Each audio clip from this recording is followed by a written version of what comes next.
नमस्कार दोस्तों, स्वागत है आपका अपने चैनल साइलेंट क्लास नोट्स पर। दोस्तों, आज से पहले हमने नगर पंचायत का जो अनुच्छेद थे उनको सीखा था।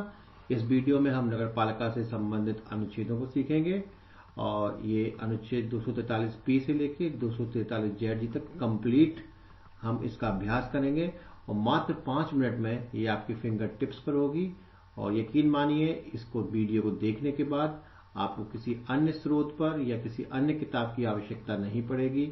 और चलिए इस वीडियो को स्टार्ट करते हैं।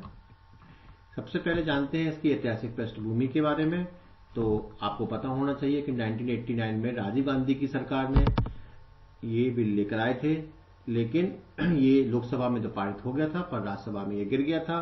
फिर अगले ही वर्ष वीपी सिंह की सरकार में 1990 में ये फिर से लोकसभा में लाया गया, लेकिन क्या हुआ था, लोकसभा के विघटन के कारण ये रद्द हो गया था। फिर उसके अगले ही वर्ष 1991 में ये फिर से लाया गया नरसिंह राव की सरकार में और अंततः ये 1992 के 74वें संवैधानिक संशोधन के रूप में उभरा और 1 जून 1993 को लागू हो गया। दोस्तों, इसके अलावा हम नगरीय स्थानीय स्वशासन से संबंधित कुछ अन्य फैक्ट्स देखते हैं कि इस अधिनियम को संवैधानिक दर्जा किस रूप में मिला था, 74वें संविधान संशोधन 1992 के रूप में। लेकिन कभी कभी ये प्रश्न पूछे जाते हैं परीक्षाओं में कि प्रभावी कब हुआ था, तो ये 1 जून 1993 को हुआ था और भाग 9 का इसमें जोड़ा गया है। और इस अधिनियम ने संविधान में एक नई 12वीं अनुसूची जोड़ी गई जो कि नगर निकाय से संबंधित है। इसके अलावा इसके अंतर्गत 18 विषयों पे अर्थात 18 कार्यात्मक वस्तुएं इसमें शामिल की गई हैं।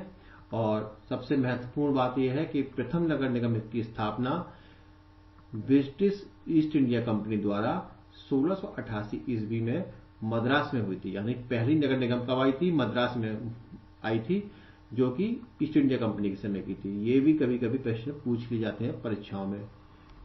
तो सबसे पहले हम स्टार्ट करते हैं अनुच्छेद 243 को, जिसमें दिया है परिभाषा। इसके लिए ट्रिक हमारे पास है कि अगर हम परिभाषा को देवनागरी लिपि में लिखें तो कैसे लिखेंगे इंग्लिश में। परिभाषा को इस प्रकार से लिखेंगे जैसा आप देख पा रहे हैं ट्रिक में।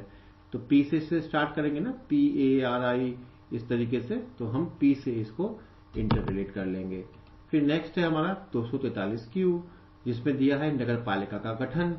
तो इसके लिए ट्रिक क्या होनी चाहिए हमारे पास। इसकी ट्रिक हमारे पास ये है कि अगर हम क्यों को क्यों पढ़ें, क्यों गठन करें जब साफ सफाई होती ही नहीं है। भाई नगर पालिका का गठन क्यों करें भाई। तो इस प्रकार से होता नहीं, जगह जगह कितनी गंदगी पड़ी रहती है।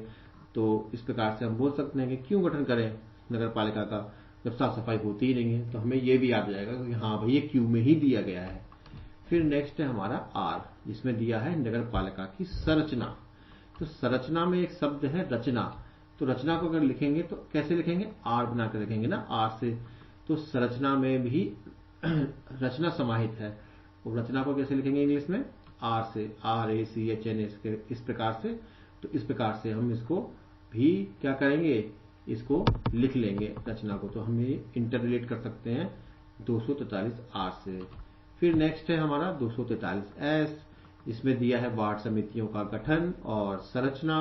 तो समितियों के लिए भी हम क्या करेंगे, यही करेंगे कि समिति को अगर लिखें तो कैसे लिखेंगे हम इंग्लिश में समिति को, SAMITI समिति, लेकिन लिखेंगे तो S से ना। तो इसलिए हम इसको S से इंटरकनेक्ट करेंगे। फिर नेक्स्ट है हमारा 243T, इसमें दिया है स्थानों का आरक्षण। तो दोस्तों मैं एक बात मैं आपको बता दूं कि इससे पिछले वीडियो में हमने क्या देखा था कि 243D में ग्राम पंचायतों में स्थानों का आरक्षण था। लेकिन इस बार पूछा क्या है, शहरी नगर निकायों में स्थानों का आरक्षण। तो वहां हमने D फॉर ड्राइवर से सीखा था कि भाई ड्राइवर साहब हमारा आरक्षण कर दीजिए। लेकिन यहां पर क्या है, T। तो T में हम क्या, हमारे पास क्या ट्रिक है कि TT साहब आरक्षण कर दीजिए। तो ट्रेन में TT होता है ना, तो उससे कभी कभी बोल देते हैं भैया सीट आरक्षित नहीं है हमारी। इस प्रकार से हम इसको भी इंटरकनेक्ट कर लेंगे। फिर नेक्स्ट है 243U, जिसमें दिया है नगर पालिकाओं की अवधि। इसके लिए हमारे पास होनी चाहिए क्या ट्रिक, उम्र।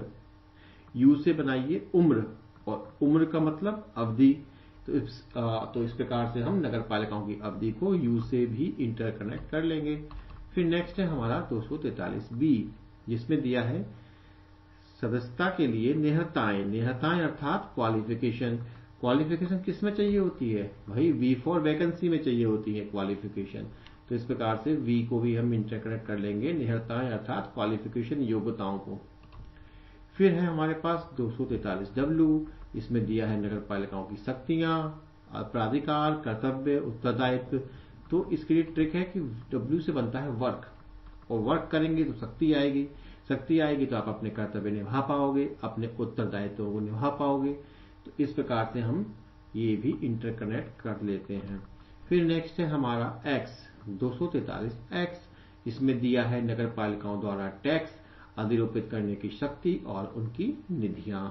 तो इसके लिए ट्रिक है हमारे पास X फॉर टैक्स, ठीक है, X से बनेगा टैक्स। फिर है हमारे पास 243Y, Y का मतलब वित्त आयोग, और वित्त आयोग के लिए ट्रिक क्या है? Y को अगर हम लिखें हिंदी में Y, तो और वित्त को भी लिखें वित्त हिंदी में, तो देखिए वाह, इसमें एक कॉमन वर्ड है वाह, है ना, वाई से वाय, वित्त। तो इस प्रकार से हम इसको इंटरकनेक्ट करेंगे, और यकीन मानिए और कोई दूसरा इस जैसा कोई भी आर्टिकल नहीं है जो उसको ओवरलैप करता हो। तो हम इसमें क्या रहेंगे? कंफर्टेबल रहेंगे। हाँ भाई, वाई से वाई और वित्त। नेक्स्ट 243Z, नगर पालिकाओं की लेखाओं की संपरीक्षा, यानी कि नगर पालिकाओं के अकाउंट्स की ऑडिट करना। तो इसके लिए हमारे पास ट्रिक है कि भाई ऑडिट करना है तो पहले जाओ, टैली वैली सीख के आओ, जेड तक पढ़ो उसको, फिर आकर के अकाउंट का ऑडिट करना होता है ना। तो इस प्रकार से जेड का मतलब पूरी की पूरी सीख के आओ, ABCD जेड तक, तब जाकर के इसको क्या करो? ऑडिट करना। नेक्स्ट है हमारा ZA, जिसमें दिया है नगर पालिकाओं का निर्वाचन।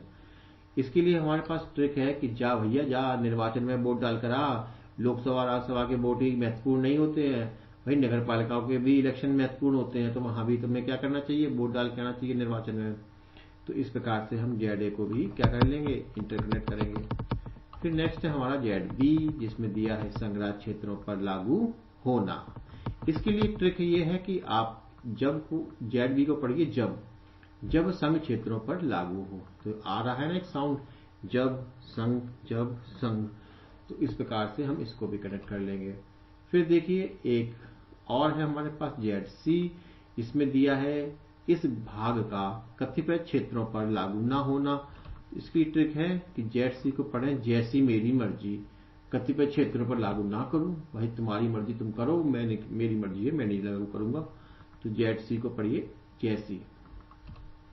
फिर है नेक्स्ट ZD, जिसमें दिया है जिला योजना के लिए समिति।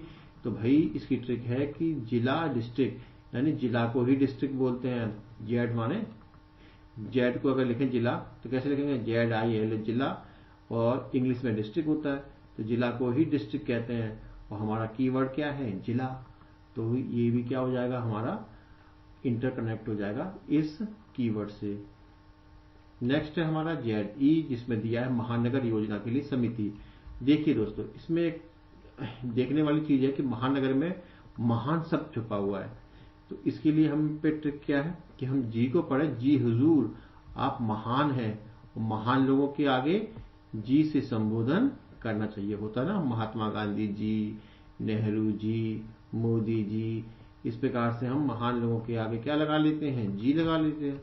नेक्स्ट है 243ZF, इसमें दिया है विद्यमान विधियों और नगर पालिकाओं का बना रहना। तो देखिए इसकी ट्रिक क्या है कि भाई जिस देश का भी फ्लैग लहराता है ना, उस देश का कानून कायम रहता है, वो देश कायम रहता है, और उस देश के अंदर उसकी नगर पालिका भी तो कायम रहेगी जब देश कायम रहेगा। तो इसके लिए यही ट्रिक है कि जब तक फ्लैग लहराएगा, F से बनाइए फ्लैग, तब तक विधियां और नगर पालिका बनी रहेंगी। अंतिम है हमारे पास 243ZG, इसमें दिया है निर्वाचन संबंधी मामलों में न्यायालयों के हस्तक्षेप का वर्जन। तो इसके लिए ट्रिक ये है कि ZG को पढ़े जग, जग में न्यायालय तो बड़ा है, लेकिन भैया निर्वाचन के आगे असहाय हो जाता है, निर्वाचन में उसका कोई हस्तक्षेप नहीं है भैया। इस प्रकार से हमारा ZG भी क्या हो जाएगा, इंटरकनेक्ट हो जाएगा।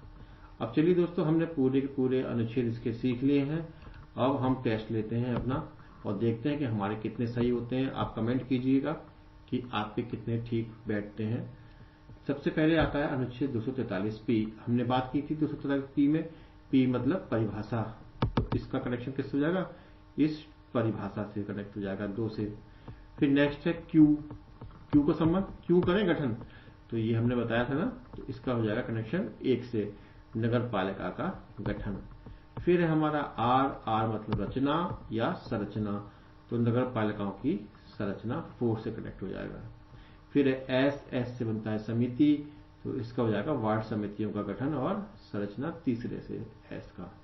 फिर है T का मतलब TT साहब आरक्षण कर दीजिए, तो ये किससे कनेक्ट होगा, 6 से, स्थानों का आरक्षण। फिर है हमारे पास U से क्या होता है, उम्र से अवधि, तो नगर पालिकाओं की अवधि, तो हमारा U से कनेक्ट हो जाएगा 5 से। फिर है V फॉर वैकेंसी मतलब निहत्ताएं, निहत्ताएं किसमें दिया है, 8 में, की संस्था के लिए निहत्ताएं। फिर है W फॉर वर्क मतलब शक्तियां, तो ये हो जाएगा 7 से, नगर पालिकाओं की शक्तियां, प्राधिकार, कर्तव्य और उत्तरदायित्व।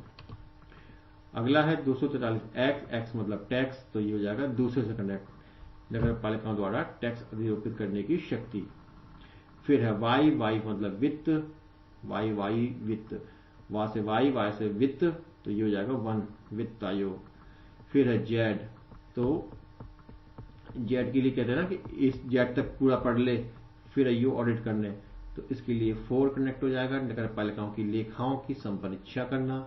जेड ए मतलब जा, वोट डाल के आ, इसका हो जाएगा तीसरे से, नगर पालिकाओं का निर्वाचन। फिर है जेड बी का मतलब है जब संघ राज्य क्षेत्रों पर लागू न होना, यानी 6 से। जेड सी, जैसी मेरी मर्जी मैं लागू ना करूं, तो ये हो जाएगा 5 से, इस भाग का कर्तव्य क्षेत्रों पर लागू ना होना है।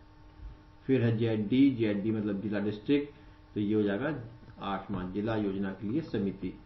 फिर है नेक्स्ट जेड ई में जी हुजूर आप महान हैं, तो इसके लिए महानगर योजना के लिए समिति 9 से कनेक्ट हो जाएगा। फिर है जेड एफ, जब तक फ्लैग लहराएगा तब तक कानून कायम रहेगा, इसके लिए 10वां, विद्यमान विधियों द्वारा नगर पालिकाओं का बना रहना। फिर है नेक्स्ट जी यानी कि जग में जब तक है, जग में न्यायालय सबसे बड़ा है, लेकिन निर्वाचन के आगे नहीं भाई, वहां तो क्या होता है, वहां हस्तक्षेप नहीं चलता न्यायालय का, तो 7 से कनेक्ट हो जाएगा। जेड जी किससे कनेक्ट हो जाएगा, 7 से, निर्वाचन संबंधी मामलों में न्यायालय के हस्तक्षेप का वर्जन। देखिए दोस्तों, यहाँ पे हमने सारे आर्टिकलों की ट्रिक भी सीखी, उसका टेस्ट भी लिया, इससे आगे क्या कर सकते हैं। अब बस ये देखिएगा कि आपके कितने ठीक हो रहे हैं। अगर आपके सारे ठीक हो रहे हैं तो आपको दोबारा से इस किसी भी सोर्स पर जाने की आवश्यकता नहीं है। Thank you very much. अगर आप चैनल में नए हैं तो चैनल को सब्सक्राइब कर लें और शेयर करें, लाइक करें अगर आपको पसंद आए। तो तब तक के लिए धन्यवाद, नमस्कार, शब्बा खैर।